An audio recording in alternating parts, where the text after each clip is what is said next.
नमस्कार दोस्तों, जय हिंद जय भारत। मैं हूँ CL Saini, CDRK Saini BEd classes में आप सभी का हार्दिक स्वागत है, अभिनंदन है। दोस्तों, आप द्वारा हमारे चैनल के इस हेल्पलाइन नंबर पर आपके पाठ्यक्रम से रिलेटेड जो भी टॉपिक हमें सेंड किए जाते हैं, समय अनुसार आपको ऑनलाइन समझाने का प्रयास करते हैं। दोस्तों, आज की लाइव क्लास के अंतर्गत हम किशोर अवस्था की समस्याओं के समाधान में शिक्षक एवं अभिभावकों की भूमिका के बारे में आपसे चर्चा करेंगे। दोस्तों, कल हमने आपको किशोर अवस्था की प्रमुख समस्याओं के बारे में बताया था। तो दोस्तों, उन समस्याओं के समाधान में शिक्षक और अभिभावक की क्या क्या भूमिका रहती है। दोस्तों, यह टॉपिक आपकी परीक्षा में निबंधात्मक रूप में आ सकता है कि किशोर अवस्था की प्रमुख समस्याओं का वर्णन करते हुए इनके समाधान में शिक्षक और अभिभावकों की महत्वपूर्ण भूमिका का विस्तार पूर्वक वर्णन कीजिए। तो दोस्तों, बहुत ही अच्छा टॉपिक है और आप सभी की परीक्षाओं में आने की उम्मीद है। इसलिए दोस्तों, आप सब बने रहें हमारे साथ, हमारे इस चैनल के साथ। और दोस्तों, हमारी इस लाइव क्लास को लाइक और शेयर जरूर कर दें और इसी तरह हमारा सपोर्ट बनाए रखें। और दोस्तों, आप भी चाहते हैं कि प्रतिदिन इस चैनल के नोटिफिकेशन हमें मिले, तो आप जल्दी से हमारे इस चैनल को सब्सक्राइब कर देवें। किशोर अवस्था को तनाव तथा तूफान की अवस्था कहा गया है। इस अवस्था को जीवन की सबसे कठिन अवस्था कहा गया है। यही वह अवस्था है जब किशोर न तो बालक रहता है और न ही पूर्ण बन पाता है। इसे परिवर्तन की अवस्था भी कहा गया है, क्योंकि इस अवस्था में परिवर्तनों का अंबार लग जाता है। किशोर किशोरियों में अनेक प्रकार के परिवर्तन होते हैं। किशोर बालक बालिकाओं में अनेक शारीरिक तथा मानसिक परिवर्तन होते हैं। उनके संवेगात्मक, सामाजिक तथा नैतिक जीवन का स्वरूप ही बदल जाता है। तो दोस्तों, इसलिए यहाँ पर जो किशोर अवस्था होती है, ये बालक बालिकाओं के लिए कठिन काल होता है और इसे तनाव और तूफान की अवस्था कहा जाता है। इस अवस्था में बालक ये समझता है कि दोस्तों, हमने तो अपने आप ही जन्म ले लिया है, अपने आप ही हमारा पालन पोषण कर लिया है और हमारे माता पिता कुछ भी नहीं है। दोस्तों, यदि ऐसी स्थिति में, यानी कि इस अवस्था में बालक बालिकाओं पर अधिक दबाव बनाया जाता है, तो बालक बालिकाओं के मन में विरोधी भावनाओं का जन्म हो जाता है। यहाँ पर दोस्तों, जो बाल्यावस्था है, इस बाल्यावस्था की विशेषताओं का लोप होने लग जाता है। किसमें? किशोर अवस्था में। एवं नए नए लक्षण जन्म लेने लगते हैं। यही वह अवस्था है जिसमें उसमें अदम्य उत्साह तथा अपूर्व शक्ति होती है, जिनमें वे अपना अधिकतम विकास भी कर सकते हैं एवं अपना वर्चस्व गंवा भी सकते हैं। दोस्तों, किशोर अवस्था में बालक अच्छा भी हो सकता है और बुरा भी हो सकता है। यदि उसे अच्छा निर्देशन और परामर्श मिलता है, अच्छी शिक्षा मिलती है, अच्छे संगी साथियों मिलते हैं, तो उसका जीवन सुधर सकता है, नहीं तो वो आपराधिक प्रवृत्ति की ओर भी बढ़ सकता है। किशोर अवस्था को समस्याओं की आयु अथवा समस्याओं की अवस्था भी कहा गया है, क्योंकि इस अवस्था में जहां स्वयं किशोर बालक बालिकाएं अपने परिवार, विद्यालय, स्वास्थ्य, मनोरंजन, भविष्य, यौन आदि से संबंधित समस्याओं से जूझते हैं, वही उनके माता पिता, संरक्षक, अध्यापक, समाज और राष्ट्र के लिए भी वो एक समस्या होते हैं। क्योंकि इस अवस्था में जो बालक बालिका होते हैं, किशोर किशोरी होते हैं, उनको समझाना भी बड़ा मुश्किल का काम होता है और उनको जीवन का मार्गदर्शन प्रदान करना भी बहुत बड़ा मुश्किल का कार्य होता है। क्यों? क्योंकि वो इस अवस्था में ये समझते हैं कि हमको ये जो बता रहे ना सब फालतू की बातें हैं, उन्हें ऐसी अच्छी बातें बहुत ही बुरी लगती है। किशोरों के विकास पर विद्यालय व शिक्षकों का अत्यंत प्रभाव पड़ता है। विद्यालय में यदि स्कूल का अनुशासन बहुत सख्त नहीं है तो, और विद्यार्थी की भावनाओं का आदर किया जाता है तो विद्यार्थियों को पढ़ाई करने में आनंद आता है। शिक्षक उचित रूप से प्रशिक्षित है, हंसमुख एवं उत्साहित हो तो बच्चों में छिपी प्रतिभा को जागृत कर सकते हैं।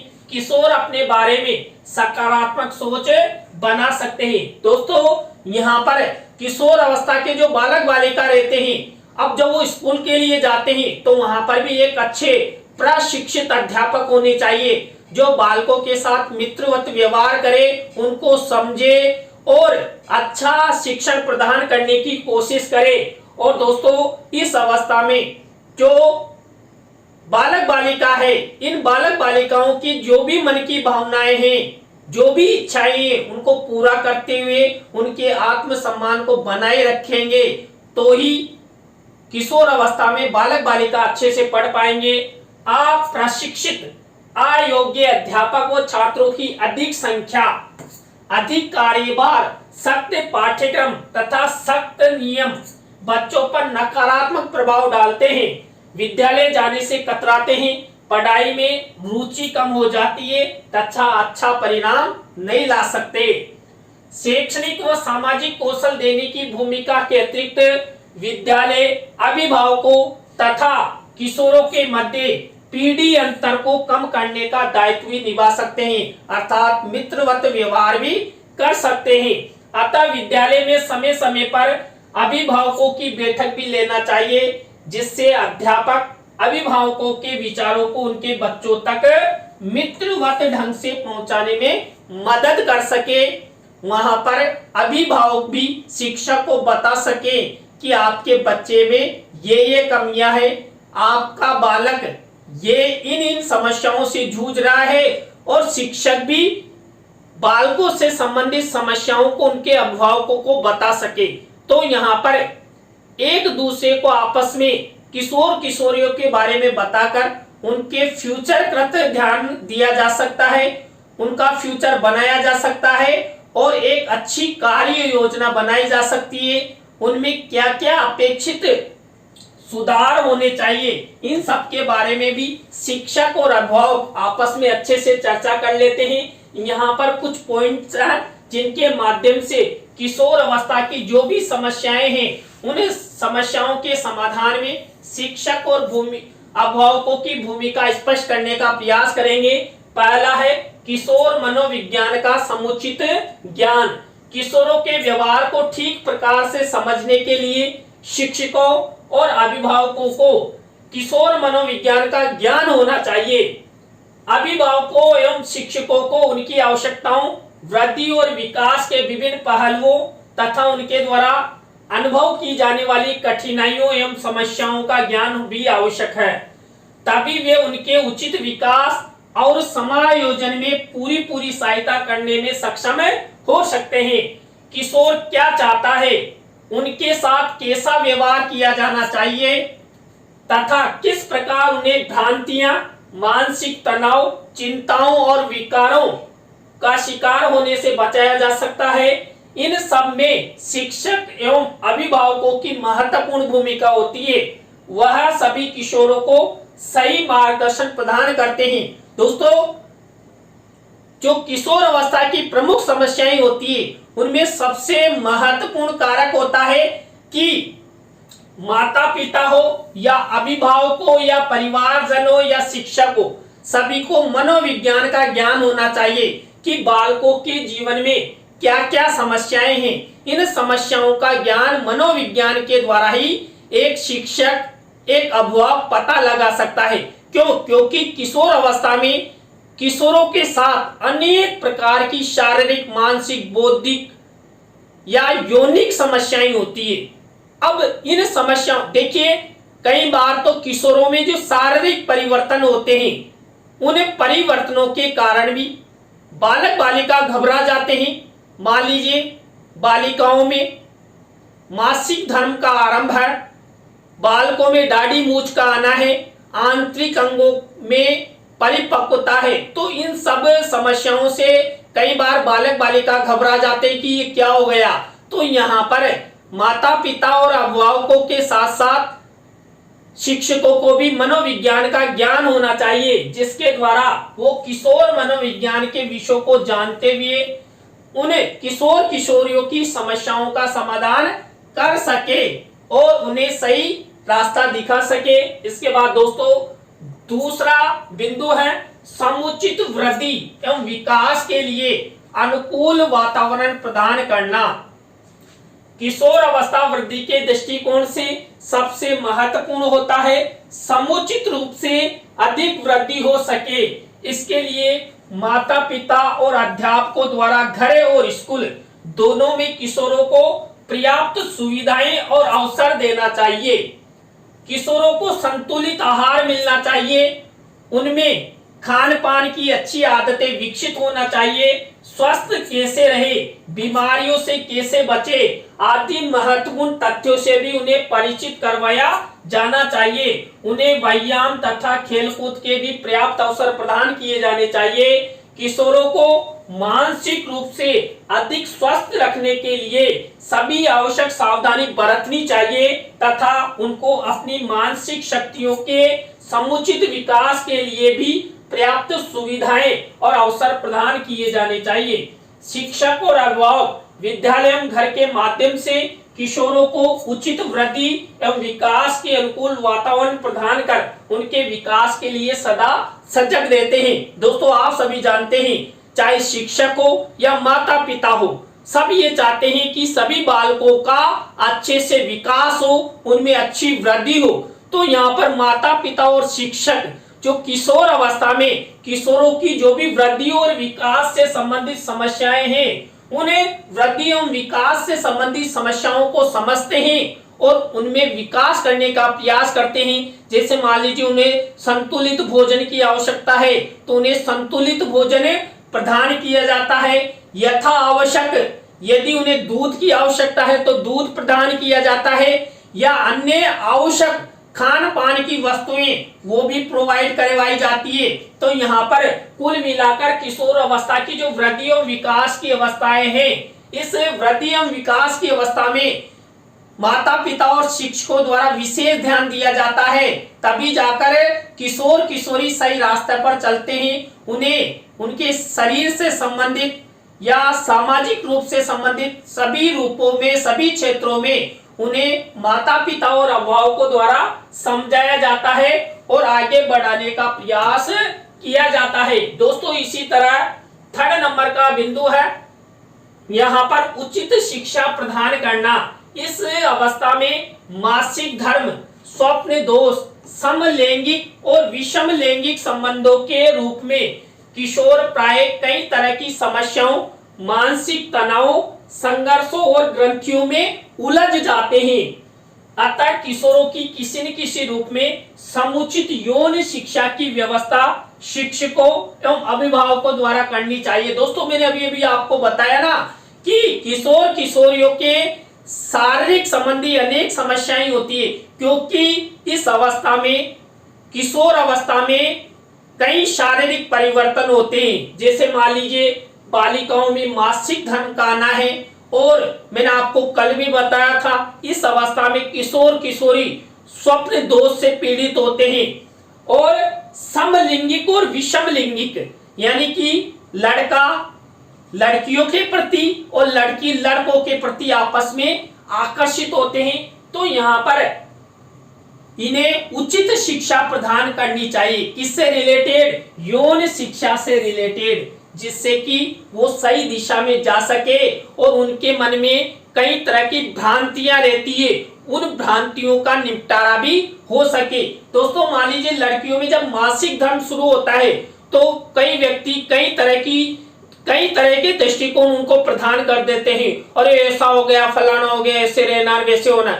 जबकि माता पिता और अभिभावक उन्हें सही रास्ता दिखा सकते हैं। विद्यालय के शिक्षक भी बिना किसी शर्म के उन्हें सही रास्ता दिखाना चाहिए कि मासिक धर्म एक प्राकृतिक क्रिया है और ये प्रति माह होती है। आपको इससे बिल्कुल डरना नहीं चाहिए, घबराना नहीं चाहिए और आराम से इजी वे में जीवन बिताना चाहिए। और कई बार तो कई गर्ल्स स्कूल ही नहीं जाती है, तो ऐसे हर महीने 3 दिन 4 दिन स्कूल नहीं जाना बहुत नुकसान होता है।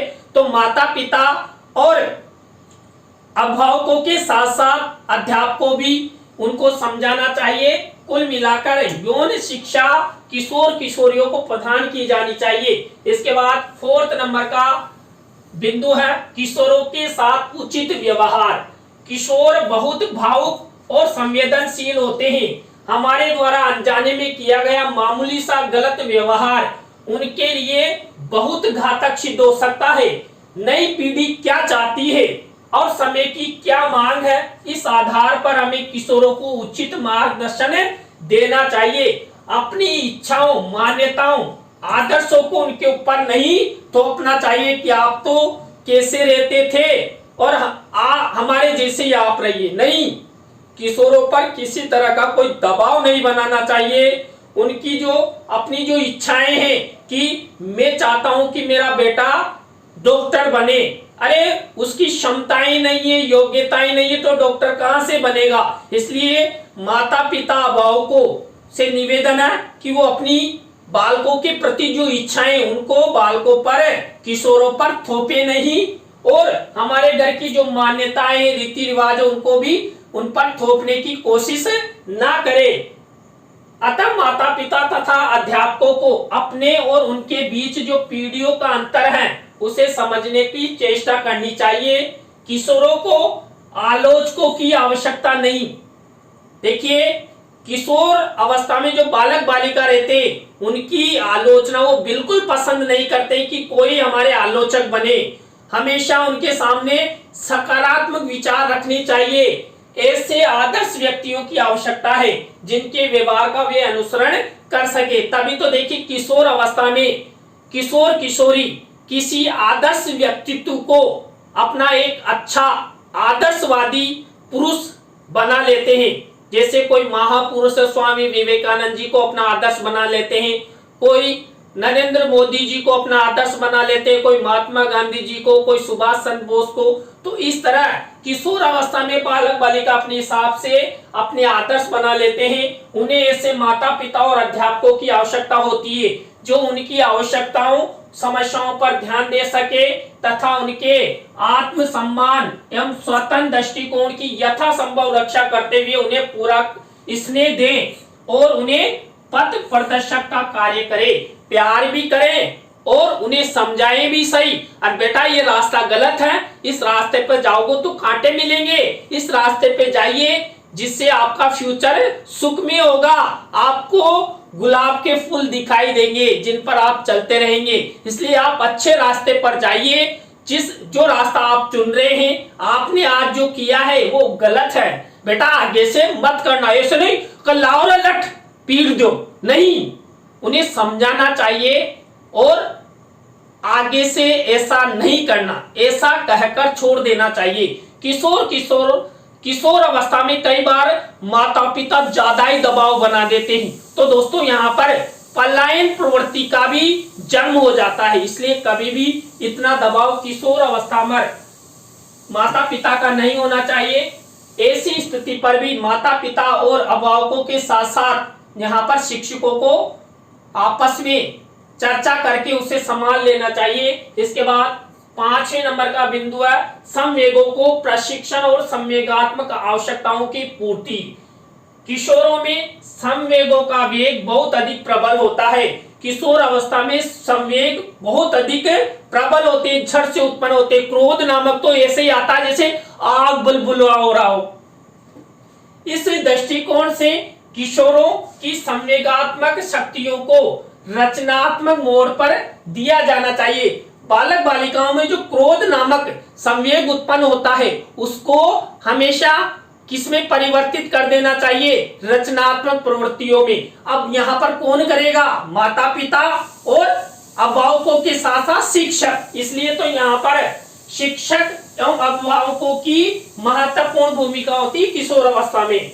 इसके अतिरिक्त किशोरों की संवेगात्मक आवश्यकताओं की पूर्ति भी आवश्यक होती है। अतः माता पिता और अध्यापकों द्वारा किशोरों को अपने मित्र मंडली में भली भांति आत्मसात होने में पूरी सहायता करनी चाहिए कि किशोर अवस्था में जो उनकी मित्र मंडली है वो ऐसी बने, अच्छे अच्छे मित्र हो और उनमें अच्छी सोच हो कि हमें फ्यूचर में डॉक्टर बनना है, इंजीनियर बनना है, अच्छा शिक्षक बनना है, आईएएस आईपीएस बनना है। ऐसी सत्र संगति के बारे में माता पिता अभिभावकों को और शिक्षकों को, किशोर किशोरियों को बताना चाहिए। उन्हें बड़ों तथा अपनी उम्र के साथियों के उचित प्रशंसा और प्रतिष्ठा प्राप्त होने के लिए अनुकूल अवसर प्रदान करना चाहिए तथा अपनी आवश्यकताओं अनुसार उचित स्वतंत्रता, सुरक्षा, पोषण और स्नेही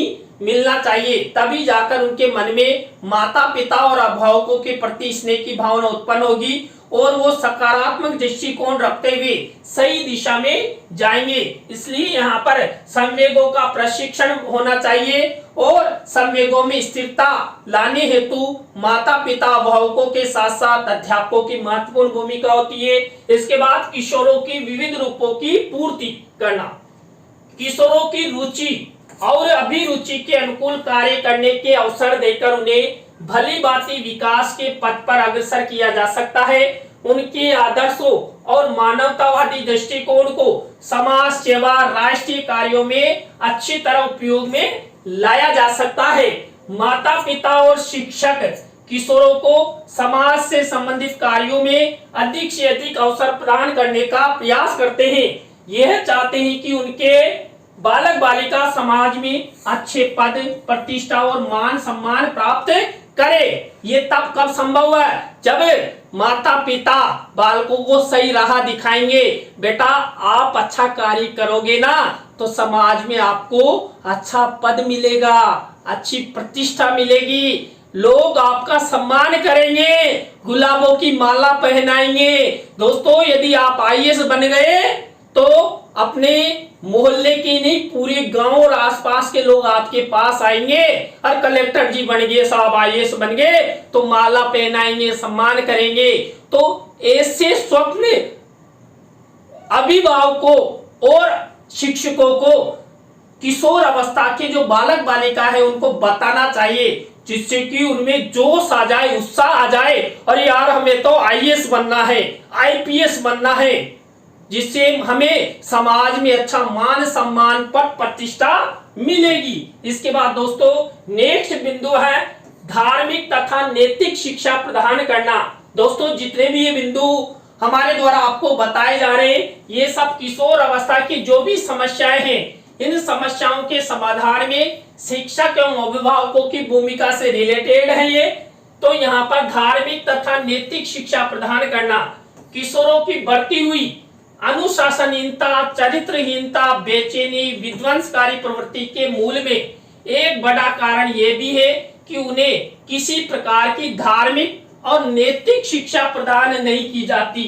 धार्मिक शिक्षा के रूप में किशोरों को अपना चरित्र ऊंचा उठाने की शिक्षा अवश्य प्रदान की जानी चाहिए। उन्हें धार्मिक संस्कारों, रीति रिवाजों के भंवर जाल से मुक्त कर आदर्शों को ग्रहण करने तथा चरित्र संबंधी अच्छाइयों से मुक्त होने में भरपूर सहायता मिलनी चाहिए।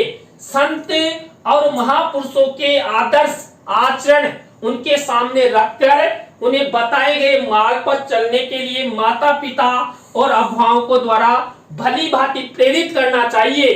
परंतु ये सब लाभ तभी उठाया जा सकता है जब माता पिता तथा अभिभावक, अध्यापक आदि अपने स्वयं के आचरण और व्यवहार द्वारा नैतिकता तथा चरित्र क्षमता के उपयुक्त उदाहरण प्रस्तुत करें। तो माता पिता एवं अध्यापकों को इस दिशा में समुचित प्रयत्न करना चाहिए। दोस्तों यदि किशोर किशोरियों में हमें अच्छी नैतिक शिक्षा प्रदान करनी है, सही रास्ता दिखाना है, तो उन्हें धार्मिक एवं नैतिक शिक्षा भी हमें प्रदान करनी चाहिए। माता पिता और अध्यापकों द्वारा बालकों के सामने ऐसे महापुरुषों के विचार रखना चाहिए, उनके अच्छे मार्ग को उनको बताना चाहिए कि आप देखिए स्वामी विवेकानंद जी कितनी कम उम्र में अमेरिका चले गए और हमारे देश का नाम पूरे वर्ल्ड में फेमस कर दिया। तो ऐसे आपको बनना है। ऐसे ही देखिए दोस्तों अभी महात्मा गांधी जी को पूरी दुनिया जानती है, उसका क्या कारण है? तो उनके आदर्श, उनके व्यक्तित्व, उनकी शिक्षा को, उनके बताए हुए सन्मार्ग को हमें अपने जीवन में अपनाना चाहिए। ऐसी बातें बच्चों के सामने किशोर अवस्था में करनी चाहिए। इसके बाद व्यवसायिक शिक्षा प्रदान करना। किशोर पूरी तरह से स्वतंत्र होना चाहते हैं, परंतु इस मार्ग में खाने पीने और अपनी जरूरतों को पूरा करने के लिए आवश्यक धन संबंधी कठिनाई उनके सामने आ जाती है। अतः प्रत्येक किशोर आर्थिक रूप से स्वावलंबी बनने की कामना करते हैं। उनका भविष्य में क्या व्यवसाय होगा, वो किस तरह अपनी रोजी रोटी कमा सकेंगे, इस तरह के प्रश्न उनके मस्तिष्क में मंडराते रहते हैं, क्योंकि इस अवस्था में दोस्तों किशोर किशोरी कल्पना लोक में दिव्य सपनों में खोए रहते हैं कि साहब हम तो मुकेश अंबानी बनेंगे। ऐसी अवस्था में उन्हें पर्याप्त व्यवसायिक निर्देशन मिलना चाहिए। उचित व्यवसायिक शिक्षा भी उनके लिए महत्वपूर्ण होती है, तभी जाकर उनके जीवन में जो आर्थिक कमी है उस आर्थिक कमी को पूरा कर सकते हैं। आज युवकों में निराशा और उद्देश्यहीनता की लहर व्याप्त है, क्योंकि चारों तरफ बेरोजगारी है। अपने से बड़ों को देखकर छोटों के मन में अपने आप हीन भावना जन्म ले रही है। और आप सब जान रहे दोस्तों, शिक्षित बेरोजगारी कितनी है। पूरे भारत में सबसे ज्यादा यदि मैं मानता हूं तो शिक्षित बेरोजगारी है। युवाओं को रोजगार नहीं मिल रहा है, युवा इधर से उधर घूम रहे हैं। इतनी शिक्षा प्राप्त करने के बाद भी उनके मूल में व्यवसायिक शिक्षा और निर्देशन की कमी स्पष्ट दिखाई देती है। शिक्षा प्राप्त करने में एड़ी चोटी का पसीना बहाने के बाद भी वे अपने आप को अपनी आजीविका कमाने में असमर्थ पाते हैं। अतः शिक्षा को प्रत्येक व्यवस्था में उद्योग धंधों से जुड़ने का प्रयास करना चाहिए और माता पिता और अध्यापकों को किशोरों की उचित सलाह देनी चाहिए कि बेटा आप शिक्षा ग्रहण कर रहे हो ना, शिक्षा के साथ साथ आप एक अच्छे कौशल भी विकसित कीजिए। यदि आप गवर्नमेंट जॉब नहीं लगे ना तो कम से कम आप कोई व्यवसाय करके अच्छा अपने परिवार का पालन पोषण कर सकते हैं, अपने बच्चों को शिक्षा प्रदान कर सकते हैं। तो ऐसे विचार माता पिता और अध्यापकों को उन बालक बालिकाओं के सामने रखना चाहिए। कुल मिलाकर व्यवसायिक शिक्षा प्रदान करनी चाहिए। इसके बाद मार्गदर्शन और परामर्श सेवाओं की व्यवस्था।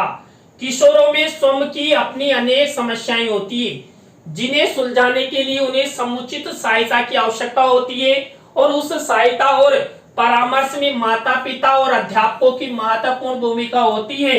वे किशोरों को बराबर सहयोग और मार्गदर्शन संबंधी परामर्श सेवाओं की व्यवस्था ठीक ढंग से करते हैं। इसलिए दोस्तों किशोर अवस्था के जितने भी बालक बालिका है उनके माता पिता और अध्यापकों को एक अच्छी मार्गदर्शन और परामर्श सेवाएं शुरू करनी चाहिए, जिससे कि बालकों का अच्छे से विकास हो सके और उन्हें सही रास्ता मिल सके और वो आगे बढ़ते हुए अपने जीवन को सार्थक दिशा में ले जा सके। आगे जाकर जो पीढ़ी का चक्र है उसको पूरा कर सके, अच्छा जीवन यापन कर सके। तो दोस्तों यहाँ पर आज की लाइव क्लास के अंतर्गत हमने जो किशोर अवस्था की प्रमुख समस्याएं हैं उन समस्याओं के समाधान में शिक्षक एवं अभिभावकों की महत्वपूर्ण भूमिका के बारे में आपसे चर्चा की।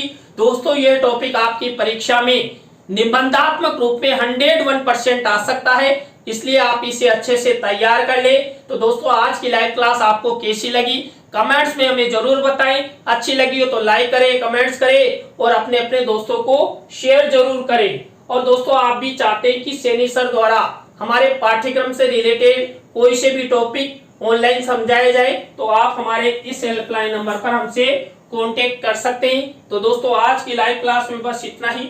न्यू लाइव क्लास के साथ हम आपसे फिर मिलेंगे CDRK सैनी बीएड क्लासेज में CL सैनी के साथ। जय हिंद, जय भारत, राम राम साहब।